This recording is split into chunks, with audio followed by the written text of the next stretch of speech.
UK prisons are a disaster, with overcrowding and extensive privatisation being prevalent for decades. However, before we can delve into the details, we must first look at the purpose of the prison system. The general theory behind prisons is to punish, incapacitate, and rehabilitate. Punishment aids as a deterrent to future crime and serves as a form of justice for victims of crime. Incapacitation prevents crimes being committed while the prisoners are serving their sentences, and rehabilitation aims to prevent the prisoners from committing crime post-release and providing them with skills they can use to find a job and become functioning members of society. Here's a quick history lesson for you. While prison is the harshest punishment in the modern UK, this was not always the case. In the 16th and 17th century, punishment for criminal behaviour often came in the form of public events, with the aim of shaming and therefore deterring future crime. These events included the ducking stool, a large wooden device that was used to dunk convicted women in rivers or bodies of water, whipping, branding, and the stocks, as well as many other torture techniques, and of course execution. At this time, prison was rarely used as a form of punishment, and was only used as a place where people were held before their trial or awaiting punishment. From the late 17th century and during the 18th century, popular resistance against execution and torture grew, and mass incarceration was seen as the more humane solution in dealing with criminals. However, the initial reasoning behind using prison as a form of punishment is mixed. First came in the form of utilitarian ideals, making prison a horrible place to exist in, and therefore instilling fear in the general population, making them do whatever they can to avoid a jail cell.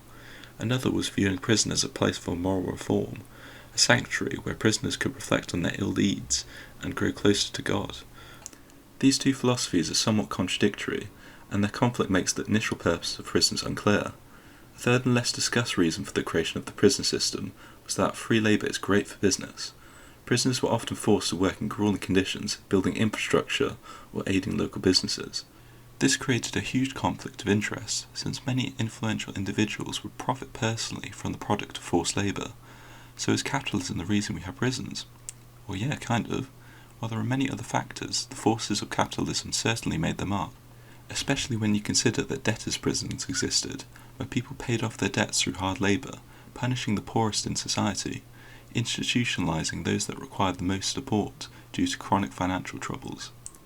During the late 19th and early 20th century, the British penal system began major reform with the aim of training people to return to society and to focus more on rehabilitation. Since then, further protections and resources have been provided to prisoners, so there's no doubt that progress has been made. So why is the title of this video, UK Prisons Are a Disaster? Well, let's get into it. UK prisons are suffering with chronic overcrowding. As of December 2019, the 10 most crowded prisons were running at or above 147% of their capacity, a simply crazy level for a developed nation. Coming into researching for this video, I would have assumed this would have been due to a significant increase in the prison population. However, this is only partly true. The prison population spiked during the 90s and 2000s, but over the last decade it has remained relatively stable until a sharp decrease in late 2017 and during 2018, as well as 2020 due to COVID. So with the prison population remaining stable for the past decade, why is the situation not improving and actually getting much worse?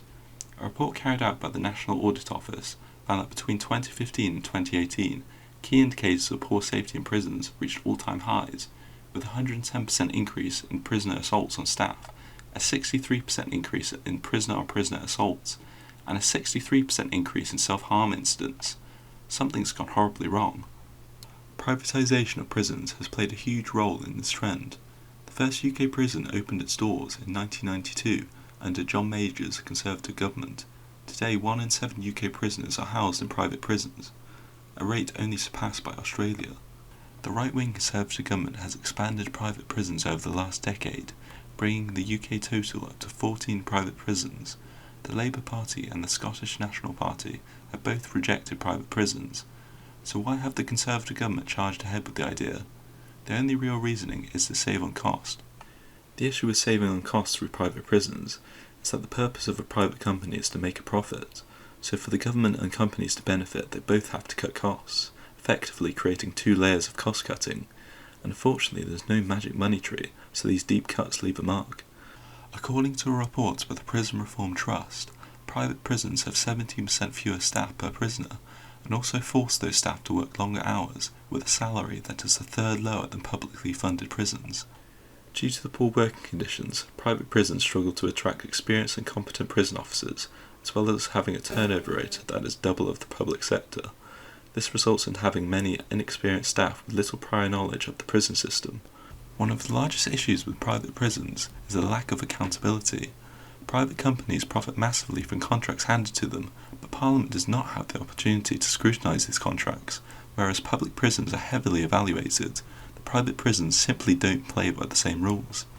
The current policy is heavily affecting the well-being of prisoners. Self-harm in prisons in England and Wales hit record highs in 2019. Their well-being is not just being affected while incarcerated.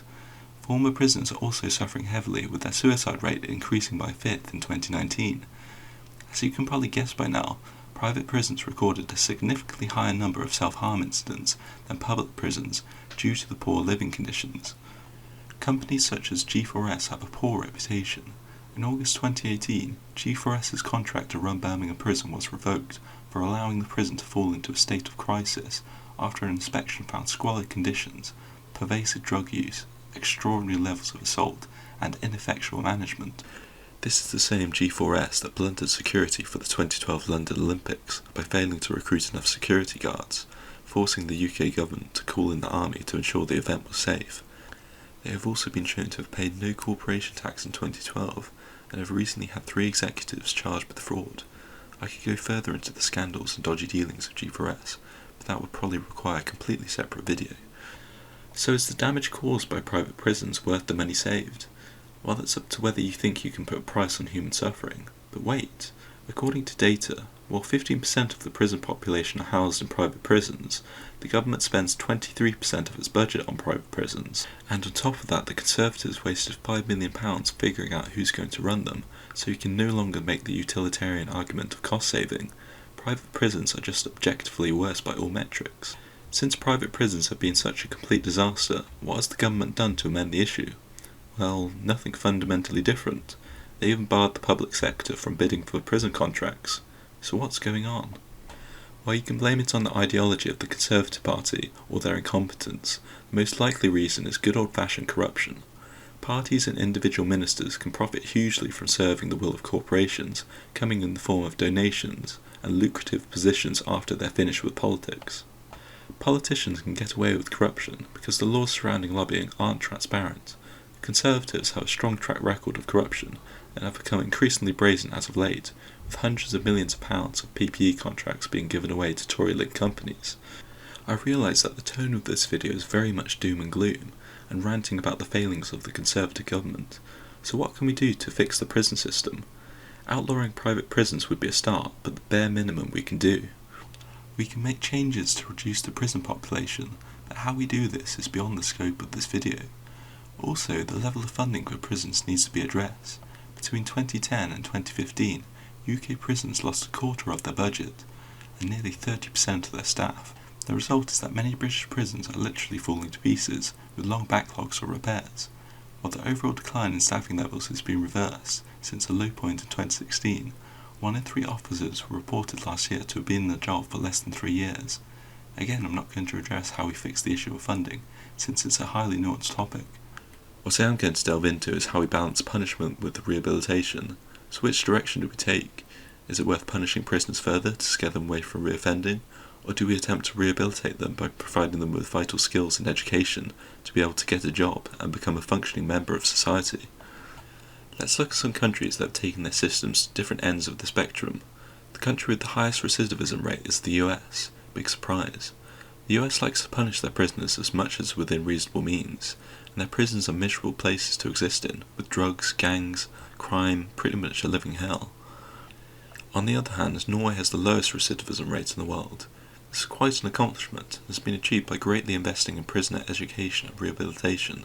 These programs help to build self-confidence as well as discipline. While providing prisoners with so many resources is likely to increase the cost of imprisonment, we really have to ask ourselves what we want from prisoners when they're released. Do we want a group of confused, scared, undisciplined people with no ability to get a job, who will likely commit further crime to avoid poverty, or do we want a group of people who feel invested within society because they have been given a second chance to redeem themselves and create a life worth living. Making a short-term investment in prisoners is likely to pay off in the future by stimulating the economy with more skilled workers and potential entrepreneurs, and saving money by reducing the future prison population. It's important to not treat prisoners like animals because they dare to break the law. This is a completely backwards view and omits the understanding of why people commit crime. People commit crime because they are either poor or disenfranchised. Stripping someone of their dignity who has already been given a bad lot in life is not productive in any way, as well as being unnecessarily vengeful. Some would say that the Norwegian model is not punishment because they have access to so many resources and luxuries.